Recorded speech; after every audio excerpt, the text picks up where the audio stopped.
Good afternoon. My name is Arin Sime, and I'd like to thank you for your interest in my open government platform. I'm running for the Virginia State Senate in the 24th District as a Libertarian. Both the Republicans and the Democratic parties have shown that their main focus is maintaining power.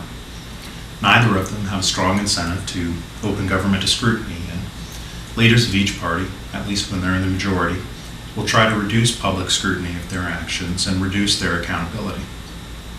For over a year now, I've campaigned around the 24th District and spoken with voters across party lines.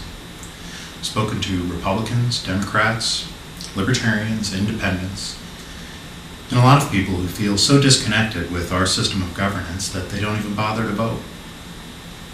I knew in my heart when I started this campaign that there are a lot of people out there just fed up with all of the partisan bickering, politicking, scandals, and at least perceived, if not outright, corruption. I knew there were a lot of people like that who were disgruntled with politics as usual, because I'm one of them. What I didn't know was just how many people out there are like me. And although this may sound odd, it's been very heartening to me the number of disgruntled voters I've met. I've discovered that voters across party lines want open and accountable government, and they know they aren't getting it from the Republicans and the Democrats. It's going to take a more independent voice to bring that message back to Richmond. It's my firm belief that any candidate who lays their allegiance with one of the major parties is going to have a very difficult time leading the charge for real reform in Richmond, because both their parties have too many special interests vying for influence.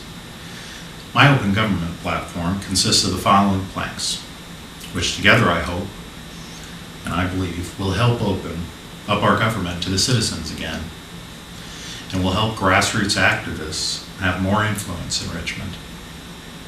This is not meant to be an all-encompassing list, as I'm sure there are many other things we can do, but I hope this will help get the conversation going. First, we need to restore accountability and repeal the Republican rule that prevents subcommittee votes from being recorded.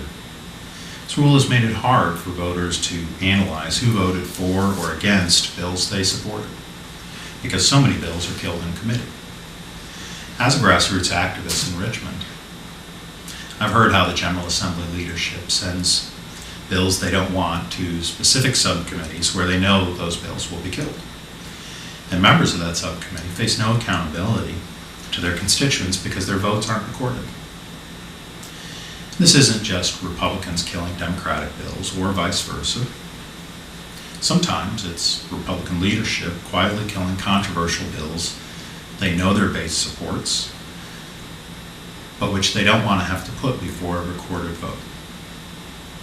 Another important reform is enacting term limits on the members of the General Assembly.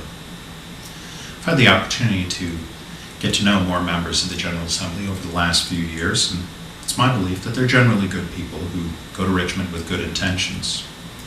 But the longer they stay, the more they want to keep their power, and the more they tend to listen to lobbyists instead of the average citizen back home. I pledge to serve no more than 2 terms in the State Senate, and I will support term limit legislation to bring back the concept of the citizen legislator. Speaking of lobbyists, I'm also pledging from this point forward not to take donations from corporate PACs during my campaign.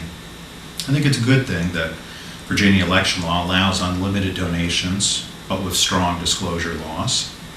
But I pledge to voluntarily go beyond those laws.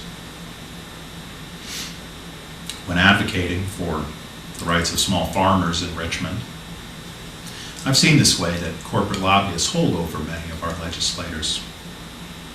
As your senator, I will not risk having my votes compromised by who donated money to my campaign.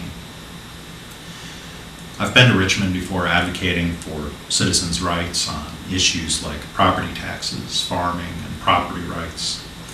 I know that it's not easy for your average citizen to take a day off from work, drive to Richmond, and sit in a long committee meeting, waiting for their one bill to come up, just to see how their delegate or senator votes. In this age of technology, I support bills like H.J. 757 that would encourage webcasting General Assembly committee meetings and open up the process to more voters. There are many other things that we can help do to to ensure open government. Encouraging more competitive elections by instituting a nonpartisan redistricting process would be a nice start, since so few seats in the General Assembly even go challenged. Virginia should also become one of the states actively opposing the REAL ID Act being proposed by the federal government.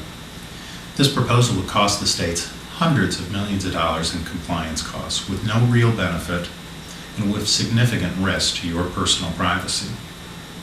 Ultimately, the only way we really have to hold our politicians accountable is through our votes. And so it's essential that your vote counts. That's why I will support verifiable voting measures that ensure our elections are secure, do not rely on a single company or a closed software development process, and that can be easily and independently audited. Thank you again for your interest in my campaign's open government platform. I believe it's time for principled small government enrichment, and I hope you agree that it's time for Sime. I'd like to ask for your support this November. Thank you very much. If you have any questions or comments, please send them to me at Arin@arinsime.com. You can also learn more about my campaign online at arinsime.com. Thank you very much.